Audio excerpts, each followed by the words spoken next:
Ang gusto nila, wala akong Paris Pilipinas, aron malintan. Siguro, maoray ng tag-aw na mahimo nila. Pero kay Paumanta, na mas dikusog lang ang atong pagtuo, hugot na pagtuo sa mga plataforma ni Rodney Duterte. Bukod pa sa kota na, tanong ako, ilang mga nagkikidnap nila, kay murag di yun sila kataon sa ato ang mga ginatuogan o sa plataforma ng Duterte. Murag na ring rise action na itong gibuhat karon. Nga kada Domingo, o kanang humanang simba, humanang suroy, mga kita dire, dagang mo istorya dire. Na yung tungtong, unya mo sir, pwede mo manunti kung unsa inyong gibate. Importante yun kayo ang partisipasyon karon sa matag na gawin niyo. Kaya ato ang lugar, di lang ang Davao, kundi ang tibuok Pilipinas, nag-aagi o transformasyon yun karon.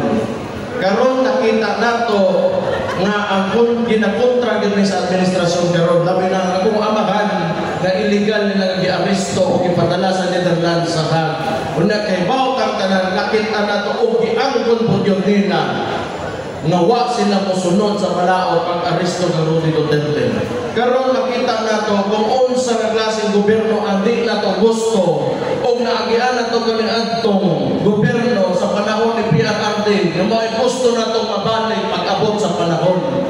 Basig karong 2028 og maluoy Ginoong mosugot basig na sa kasing-kasing ni Inday Sara Duterte magkabutang na po ang presidente nga magpadayon sa plataforma ni Rodney Duterte.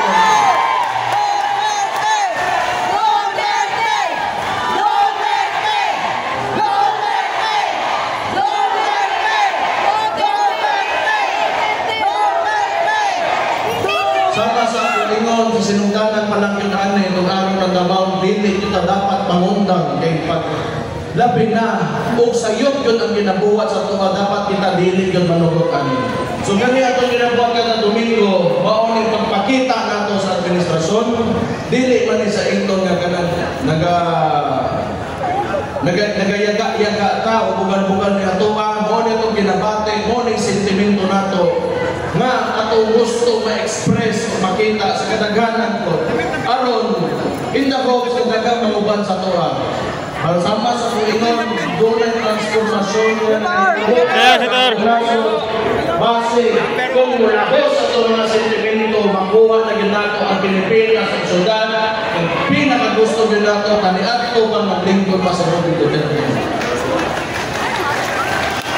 Pero kini mahitabo ni dako atong kontra total nakita ninyo kaniadtong karon sila man po'y gusto mong pugos na permente na sige sila pakumpara Marcos o Duterte kuno dinapagawas nila sa ilang media mismo ni Adi si Rodante Marcoleta ato ang kandidato kasi ako ang akong isoon si Inday Sara Duterte under kang Martin Romualdez di mo sugod o tupag na di nila gusto pero si Rodante Marcoleta mo'y ipinsa o wala ipasaka na isoon ato siyang palagpagan Rodante Marcoleta ano mo isip yung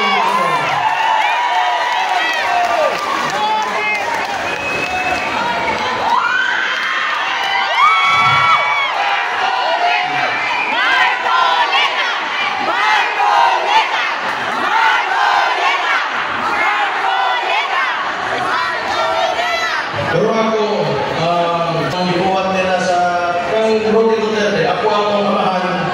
Nasakitan kaayon ko, pero sama sa inyo, sa sinungganan pala, dili panahon ng kuyata, panahon para kita may namokol yun.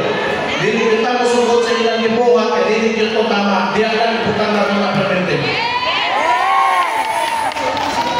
Kada Domingo, balik-balik ka, pakita na ito, kung dili pagsugod ang iluhan.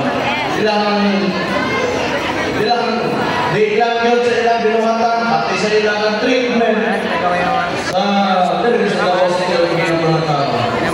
So, ilang kayo kumagdugay ang istorya, ito na po yung sa 3rd district, gusto ko magpasalamat, gusto ko maging pao mo,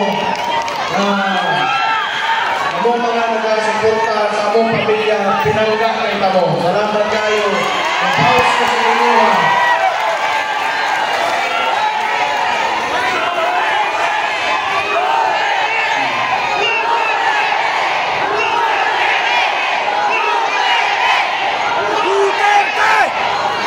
Kanang inyong pangangga na ginapakita sa mga pamilya na pinasa mo amahan, ibawas mo na lang na pinaagis pag talagaw po na matinutano na sa mga trabaho. Salamat kayo sa inyo. Amahan na po ninyo. Mabuhay ang Davao City. Mayor Baste Duterte! Wow! Woo! Thank you so much, thank you so much, thank you so much. Wow, once again, that was our honorable Mayor Sebastian Baste Duterte! Ang makihawak ang tayo na mamutang balik sa ating Yes, mga please. bulanan. Pero medyo doon lang din kayo. of her PSG.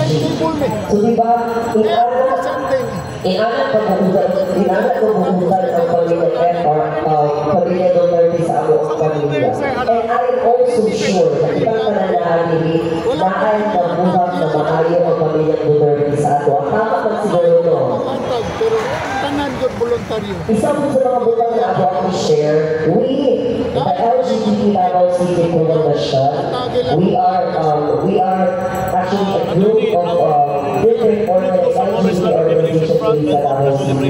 One of the things that I really wanted to share is that every Christmas, Mayor I'm not really sure how the cities are, but every Christmas, nilalaan ni O ayuda o subsidy sa city government of Davao. Kung nagsunod lang na ito, Sa legal. o sa city government of Davao, o kaya tinakat as a gift para sa ako ang mga LGBT sa pamilya Duterte. Malanggakan ako ang pamilya Duterte. Dili siya gusto na dunay ka So now I'm also working as the executive secretary of